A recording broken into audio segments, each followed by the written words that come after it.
The countdown to the Bengal Assembly elections is on, and the BJP bigwigs are going all out, continuing their frequent visits to the state. Home Minister Amit Shah is in Bengal for a two-day visit, which will be his second to the poll-bound state in a week. During his visit, Shah will hold a roadshow and also launch the fifth and final phase of BJP's Parivartan Yatra from South 24 Parganas. Now, amid the raging debate over CAA, Shah is also, in fact, scheduled to have lunch with a refugee family. This will be in Narayanpur village in this district. The lunch is going to be seen as essentially a big outreach to the refugee committee ahead of assembly polls. Remember that Shah, during his last visit to the state a week ago, had announced that the process of granting of citizenship to refugees will start once the COVID vaccination drive ends. The battleground Bengal is heating up ahead of the assembly elections. And what's going to be Chief Minister Mamata Banerjee's strategy? She's all set to contest from the Nandigram seat. Sources in TMC have confirmed to India Today that Mamata will contest from only one seat, and that's the Nandigram constituency. Sources part of the Chief Minister's inner circle said that Mamata will not contest from her traditional Bhabanipur seat, and a candidate has already been chosen to replace her in that constituency. The confirmation comes weeks after Mamata's surprise announcement. It was earlier speculated that she might actually contest from two seats, but TMC sources have now cleared the air over that. Remember that Nandigram played a key role in Mamata's rise after 14 people were killed in 2017 agitation in the area. Nandigram is, however, the home turf of her former aide, now BJP leader Shuvendu Adhikari, and it looks like Mamata is ready to take the battle straight to the doorstep of the Saffron Party.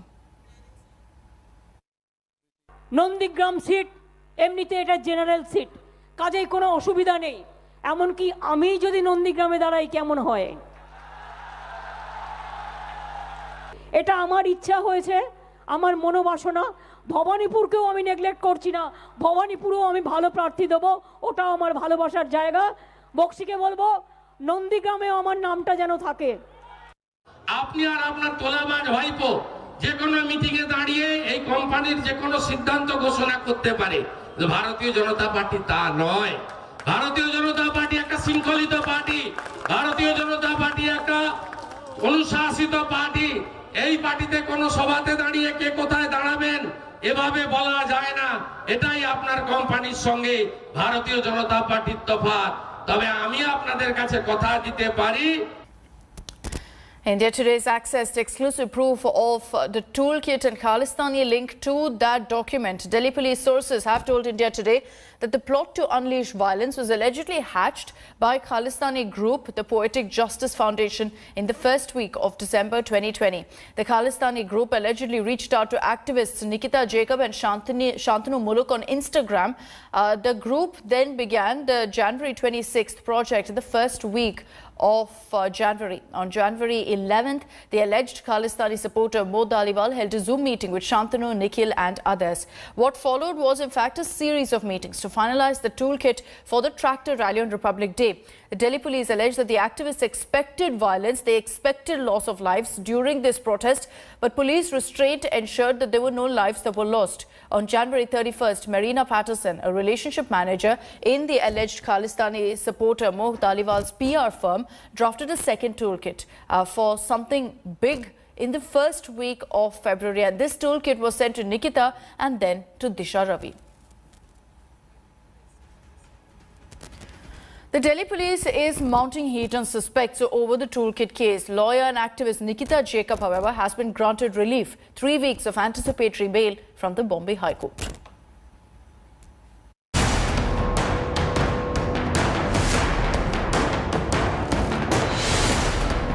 Toolkit case suspect and activist Nikita Jacob got a big respite from Bombay High Court on Wednesday.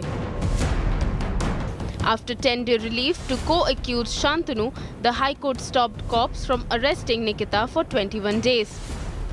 The Honorable Bombay High Court has considered the judgments of the Supreme Court, wherein transit bail applications has been allowed. Now she is not at risk anymore, apprehending any kind of arrest, at least for the next 3 weeks. So now she will approach the appropriate forum.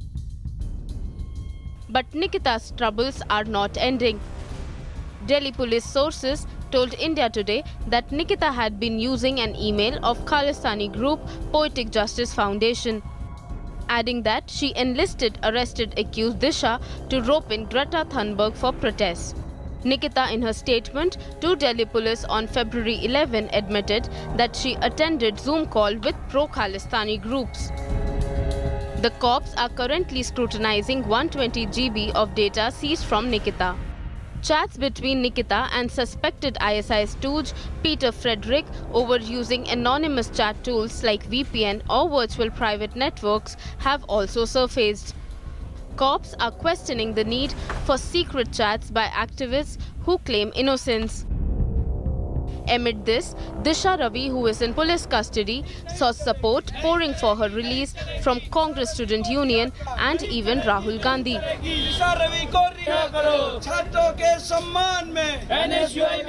Throughout the country, people are being arrested for what they feel. I mean, I don't know, maybe I'll get arrested for saying this. What I said here, I don't know. You know, maybe they won't like it and they might arrest me for what have you gone and said to those girls. A nation is its thoughts. So if you're shutting up the nation and you're frightening people and not allowing them to talk, you're destroying the nation's character. With probe intensifying in the toolkit case, will more secrets unravel? With Arvind Ojha, Bureau Report, India Today. Meanwhile, the Delhi police has also decided to probe another angle, that's the financial angle, in the toolkit case. The police suspect that there is a possibility of diversion of foreign funds collected to support farmer protests towards inciting violence. The police will probe bank account details of the last 1 year of the main accused, who've been identified as Nikita, Disha and Shantanu, to rule out the possibility of the involvement of foreign funds being used to escalate the furor over the farm stir. The police will also look into the possible links between the toolkit case accused and the farmer union leaders. Out of the 3 accused, Disha's police remand ends today. Shantanu was granted transit bail for 10 days. On Tuesday, Nikita has been granted relief for 3 weeks yesterday by the Bombay High Court.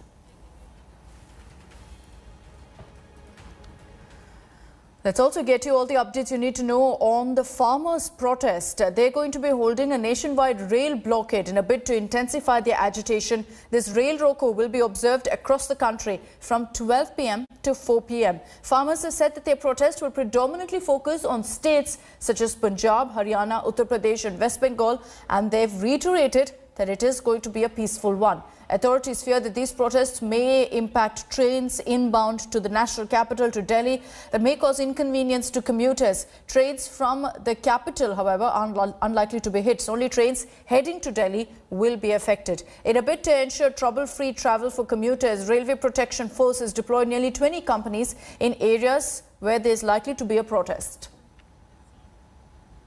एक आधी train आ रही, उस पर माला डाल देंगे, उनके लोगों को पूछ जाएंगे भाई क्या परेशानी है। रेल अगर ज्यादा चलती तो रेल में तो फ्री चलने वाले थे, रेल का सबसे ज्यादा स्वागत तो हम करें। अगर रेल जितनी रेल थी वो चलनी चाहिए ना। रेल को कहाँ प्लान बना रहे कि रेल ना चले देश में। 8-9 महीने से हो गए, 1 साल हुआ रहा, रेल रोक के गिर दी सरकार ने।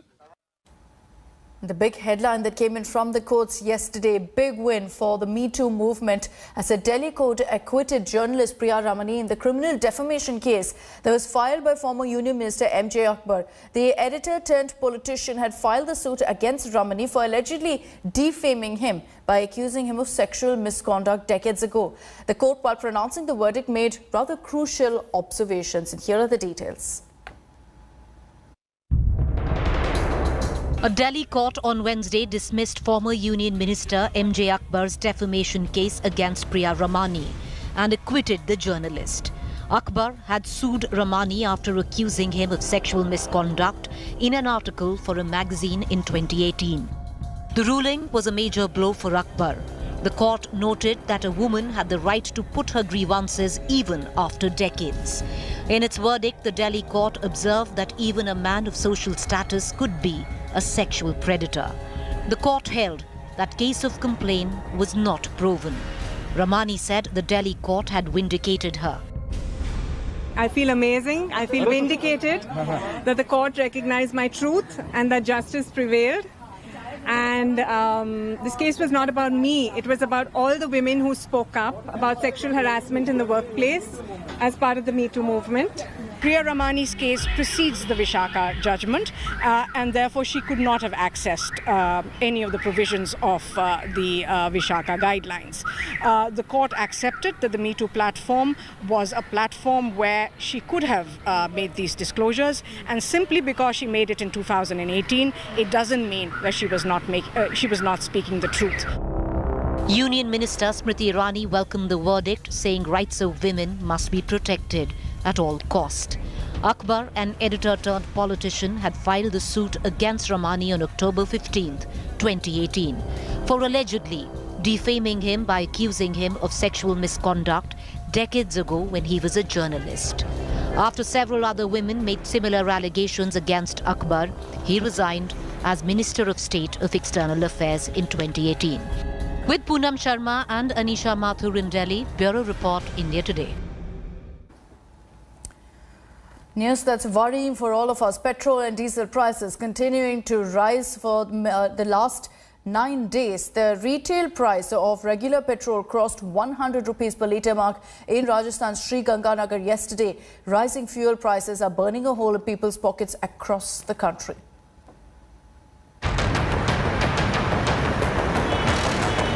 Fuel prices continue to skyrocket, touching record heights across the country.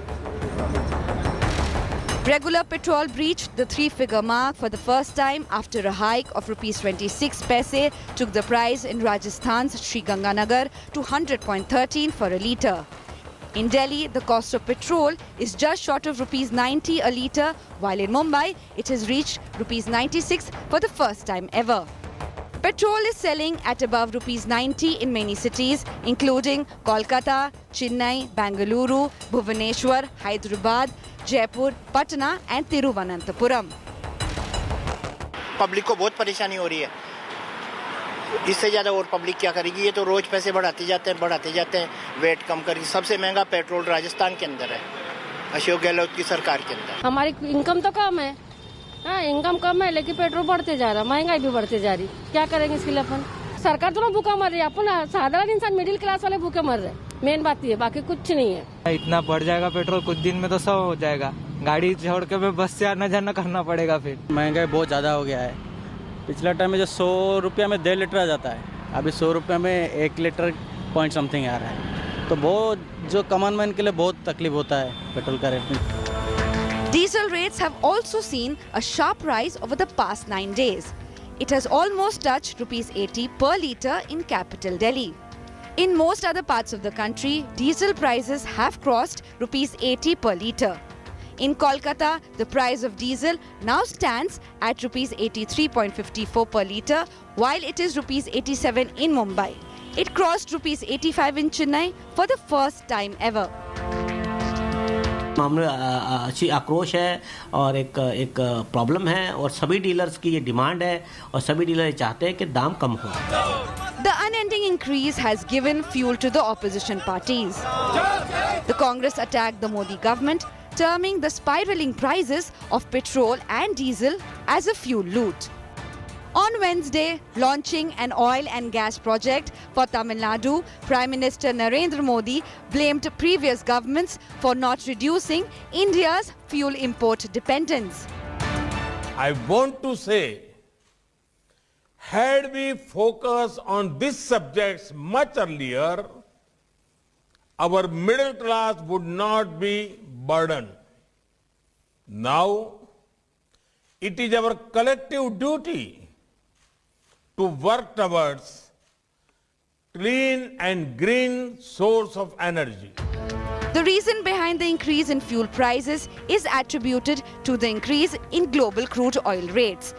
But the rise in prices at a time when pandemic has eroded people's incomes has come as a big blow to common people. Bureau Report, India Today. India Today scooped the latest satellite imagery of Ladakh, which nails the pullback by Chinese troops. These high-resolution images that we're just about to show you, contrasting the ground situation on January 30th and February 16th, show China's pullback from Pangong with jaw-dropping clarity.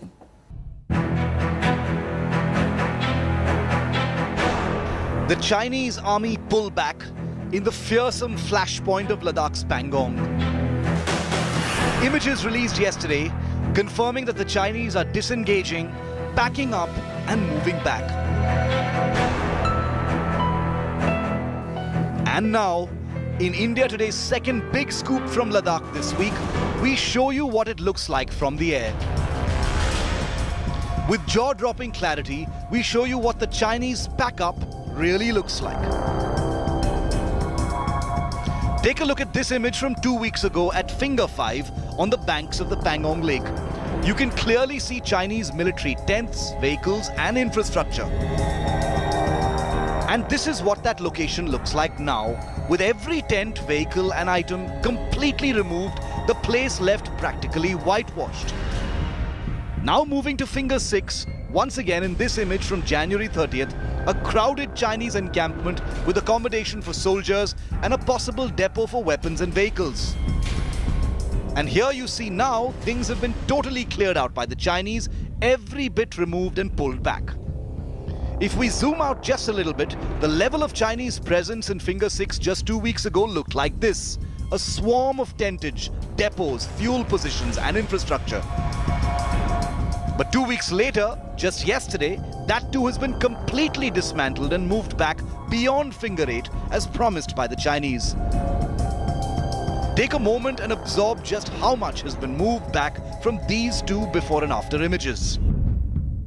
And here again, in crystal clarity 2 weeks ago, is this permanent position built by the Chinese. No tents here, but proper structures and infrastructure. Possibly a weapons depot and logistics site to fuel the forward areas. But even this apparently permanent position has been dismantled by Chinese bulldozers. You can clearly see the tracks and marks left by earth-moving equipment, as the position has been broken up and moved back. It is important to note that such positions cannot return at short notice. The images captured by commercial satellite provide the most effective confirmation and validation of the Chinese pullback along the Pangong Tso at the line of actual control.